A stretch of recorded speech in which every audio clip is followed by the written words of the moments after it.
So ladies and gentlemen, the Power-Packed session has really begun now. And we have amongst us somebody that you've been waiting to hear for the last 2 days, External Affairs Minister Dr. S. Jaishankar. Certainly needs no introduction. Over the last many decades, he's been a diplomat representing India all across the globe. He's been an envoy, an ambassador to several countries, and of course, in the last few years, representing India, the changing dynamic foreign policy of India, the paradigm shift that has been brought in, the foreign policy has been led, in fact, by Dr. S. Jaishankar. A round of applause to welcome the dignitary for his efforts, for his courage of conviction, and the way he has led the entire effort. Thank you very much, sir. The session theme today is Rise of the Global South. And you've been very vociferously speaking about it, particularly in the last 2 years. We've seen Global South being used repeatedly over the last many decades, 1955 onwards perhaps. But what has changed really? And you know, in my hands is this book that you've just released, Why Bharat Matters. And perhaps you should get this copy very soon. This was a hot topic discussed recently at the Raisina Dialogue as well. Why Bharat Matters? Why is it important? And has India not only positioned itself, but just like Tony Abbott mentioned earlier this morning, that India is leading indeed the Global South? Well, first of all, thank you. It's a great pleasure to be here. And I think the sofa is a bit outsized for me, but it's okay. I'll try and fill the space. 2 questions. One, why the Global South? And secondly, why Bharat Matters? Why the Global South? What has been happening in the last few years is at one level, you know, the world's changing. The more dominant powers are less dominant today. And as part of that change, many countries who would broadly qualify to be in the Global South, India is one, Indonesia is one, you have, you know, other parts of ASEAN, some of the big countries in Africa, Latin, Brazil, Argentina, Mexico. So these countries today count for more, they assert themselves more, and they want a share in the conversation.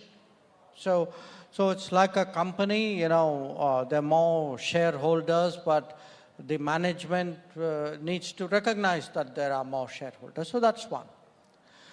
The second is actually the traumas of the last few years. You know, you had this devastating thing called COVID.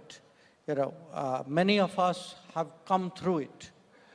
But as someone who travels very extensively, I've been to places which haven't come through it, you know, where the damage, you know, to governance, the damage to the societal fabric, they've taken such a body blow that they're still kind of reeling from that. On top of that, the ups and downs of the global economy, they saw, okay, global inflation has gone up, debt has gone up, trade has been disrupted. Then you had the Ukraine conflict, okay? And the Ukraine conflict had very strong second-order effects, energy prices, food prices, fertilizer prices. Now you're seeing the Middle East, you know, and again, the trade disruptions, the possibility. So what is happening is a lot of these countries feel, look, we are the people who are really suffering. But when there are big global meets, it's like they're you know, we don't count. They are discussing a different world out there. So there's enormous sort of, I would say, actually use the word anger today in a lot of these countries. So when we were preparing for the G20, I heard personally, and so did the Prime Minister, from many countries who said, look, you know, we expect you. You are India. You understand our pain. You've been there. I mean, because, you know, as former colonies, there's a certain bonding which comes from that. So we expect you to speak up for us. Now, we could have, just stood there and said, okay, we heard from people, but Prime Minister felt, let's actually gather everybody together and hear them out, and then kind of distill the essence of that, and then put it before the G20, and urge the G20 saying, look, we speak here, when we did our Global South Summit, we had 125 countries there. So when we spoke to the to the G20, we were not only speaking on behalf of India, the most populous country in the world, fifth largest economy, but we also had 125 countries who said, speak for us. Well, one statement, speaking of the Prime Minister, Narendra Modi, and the kind of leadership that he has shown over the last 10 years, and we are, of course, going into the elections now, is not an era of war. He said that at the SCO, he said that at the G20, and that was reflected in the consensus statement in New Delhi as well. I wouldn't ask you how difficult, these 2 years have been, amidst these wars between Russia and Ukraine, and now for the last 5 months between Israel and Hamas, and the position that India has taken, the independent position of self-interest, and the kind of statements that we have heard from Europe, and the kind of mirror that you have shown to the world. How important is this self-interest, not compromising, just like you said at the Munich Security Conference, that India is being smart about having multiple options? Well, look, of course, a lot of it is about self-interest, and I see nothing wrong with self-interest. All of you have self-interest you pursue every day. But at times, it's also bigger than self-interest. Say what I was speaking about Global South was bigger. We are not a country which is deeply indebted, but we do believe countries who are something should be done for them. In the case of these issues, look, eventually the stand we took looked very natural. But you do go through that process of, okay, something has happened, what do we say, who do we talk to, what are the pressures, the counter pressures, the arguments, and then somewhere something gels, in all of this. I think in the case of Ukraine, a lot of it, we were, at that time, the Security Council. Okay, so the first, I was still actually on the flight back from France. I'd been meeting Macron the previous evening. When on the plane, I saw the news that the Russians had moved in. And that Security Council meeting was actually literally happening when I was on the plane. So I could only send text messages and at least you could do that from a plane nowadays. That's a help.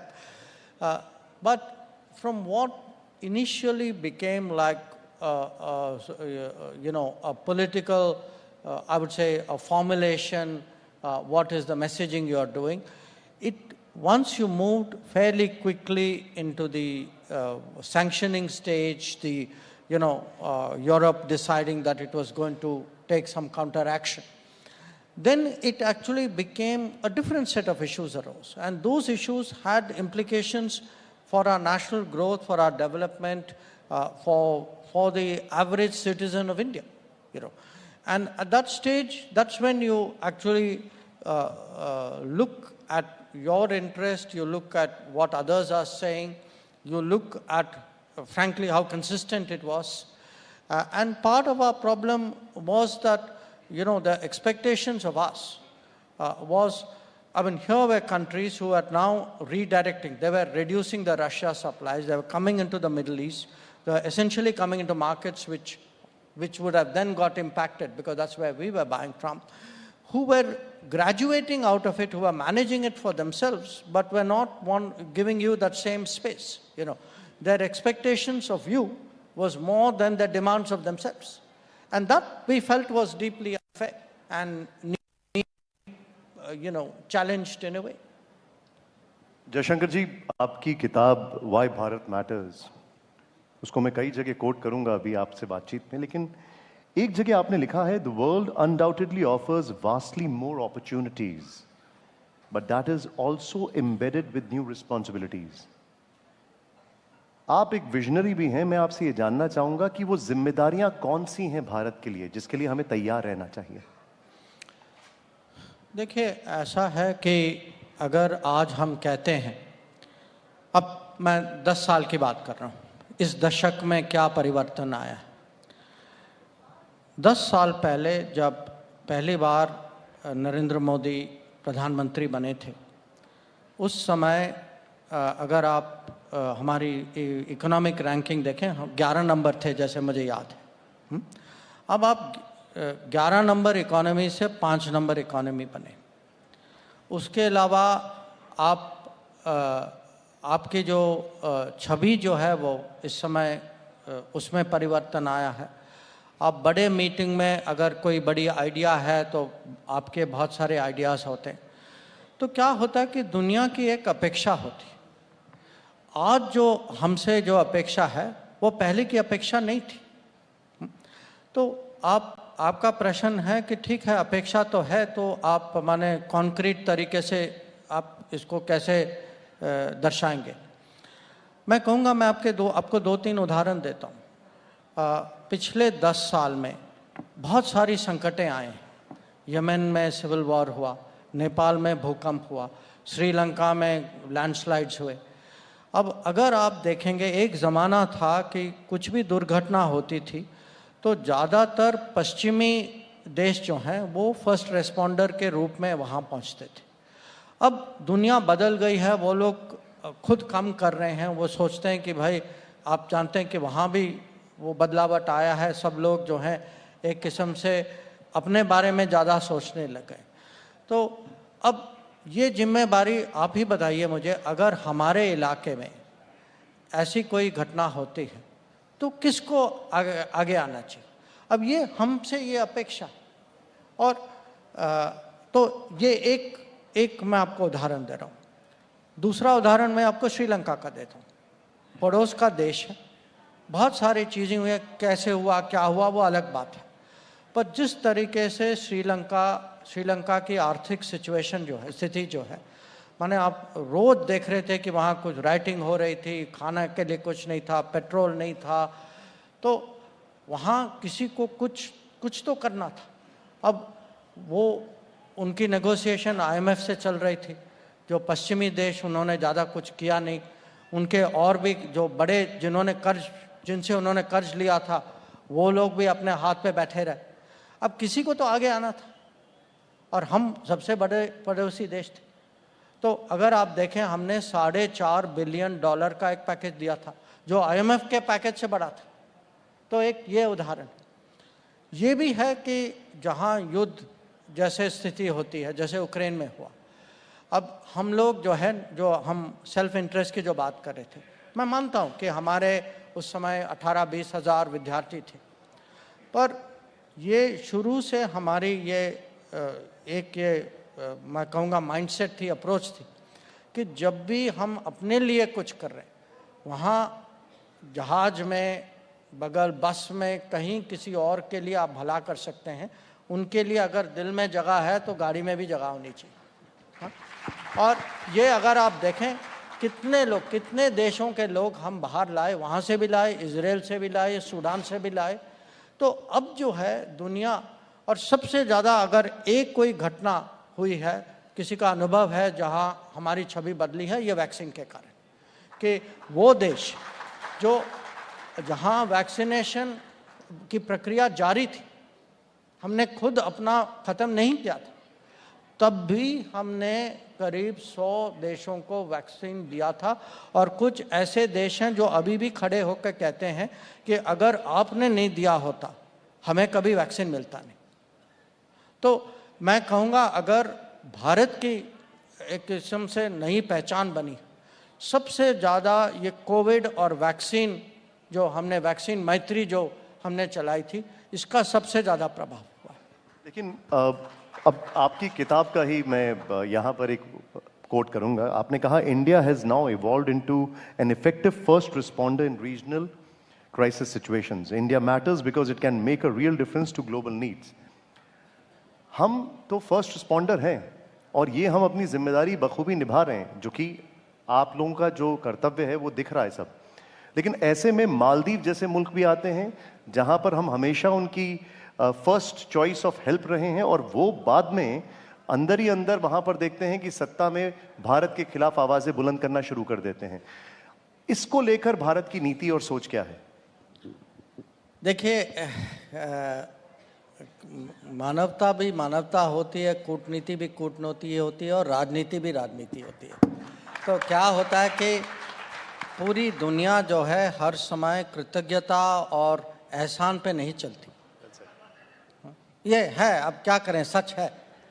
तो मैं कहूँगा इस समय जब आपको लगता है कि कहीं हम ऐसी नौबत पे आ गए हैं, अब ये इसका रास्ता जो है कूटनीति ही निकालेगा. और मुझे लगता है कि अगर हम कोई भी सिचुएशन में हमें माने समझाना चाहिए लोगों को. एक किस्म से हो सकता है कि उनको पूरी चीज़ पता भी नहीं है. कभी कभी लोग जो हैं गुमराह हो जाते हैं, कोई कुछ कह देता है. अब आपने मालदीव्स की बात की. अब मालदीव्स में हमारे 2 हेलीकॉप्टर हैं और 1 प्लेन है. और वो क्यों है? वो हैं, ज़्यादातर उनका उपयोग होता है वो मेडिकल मेडवैक जो कहते हैं, मेडिकल इवैक्यूएशन में होता है. इसका लाभ किसको मिलता है? मालदीव्स के पब्लिक को मिलता है. अब ये हैं मिलिट्री के प्लेन. अगर मिलिट्री के प्लेन मिलिट्री वाले नहीं चलाएंगे तो कौन चलाएगा? वही चलाएंगे, वो तो स्वाभाविक है. अब अगर उनको इस पर कोई एतराज़ है तो हमने कहा ठीक है, बैठ जाइए, हम इसका सुझाव निकालते हैं, और हम निकालेंगे ज़रूर. तो ये कभी कभी हो जाता है. जैसे मैंने कहा कि जो भी आप कहें, जितने माने हम हमारी नीयत साफ हो, नीति स्पष्ट हो, तब भी कभी कभी ये हम ऐसे सिचुएशन में आ जाते कि हमें इसका कहीं ना कहीं सुझाव निकालना पड़ता है. और मुझे विश्वास है कि हम इसको माने इसका सोल्यूशन हम निकाल पाएंगे. We have just a few more quick questions, Minister Jaishankar. This morning we had Prime Minister Tony Abbott speaking as the global keynote here at the TV9 Global Summit, and he emphasized, and he has been famously quoted in saying that India is an upcoming democratic superpower. He's also famously said last year that India, he would like to see India as this 21st century as the India century. And it's better than having the Chinese century. So the question to you, sir, is how does one deal with China? How have you been dealing with China over the years? Because he said, if you have to tackle China, a bully, then you have to stand up to the bully. We've faced China in different capacities. We've also, given an olive branch. We've had the Chennai Connect, the Wuhan spirit. But is that the thing of the past? Post 2019, 2020, is there a new policy towards China, and what's the road ahead? It's interesting. We've had ups and downs, but at one level, there is actually a consistency. And the consistency is this. If you were to, list 3 or 4 really big things which have changed in the last 20, 25 years, I think most people would agree it would be the rise of China and the rise of India. Okay? You can say, okay, China started it much earlier because, our own politics here delayed the era of reform. That's okay. What's done is done. Now, but there's no question, both countries are rising. And for world politics, this poses a very interesting problem. The problem is this. Both are changing the world order by their rise. So each one has an impact vis-a-vis the world. But they also happen to be neighbors. So their relationship is also changing while it's changing vis-a-vis the rest of the world.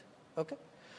It makes it, therefore, very complicated to create an equilibrium. How do, so it's like this is dynamic, that is dynamic. How do they maintain stability while both are moving vis-a-vis the world order. And we tried initially to, because there were understandings in the 1990s, to manage the line of actual control, the border areas, and to build the rest of the relationship. We tried to maintain that equilibrium naturally first through diplomacy.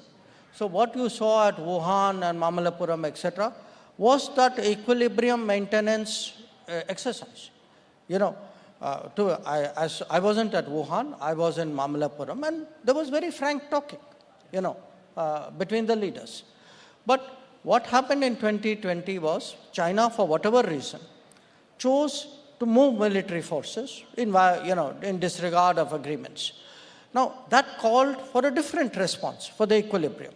So the logical thing for us to do, which is what we did, was we moved up forces in a very big way. So from 2020, you have an equilibrium, one part of which is the military posture on the border, in the border areas. One part of it is today, obviously, a political relationship impacted by this border situation.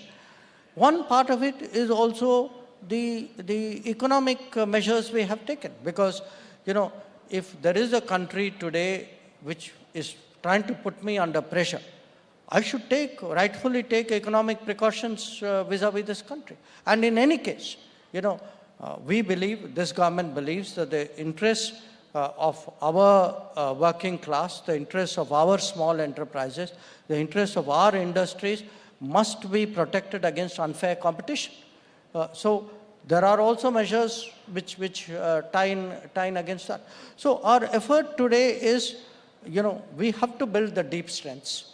We have to create our digital capabilities, our telecom, our manufacturing, our pharma industry, our health self-sufficiency, our defense industry, our ability to deploy on the border, which you can only do if you build the infrastructure.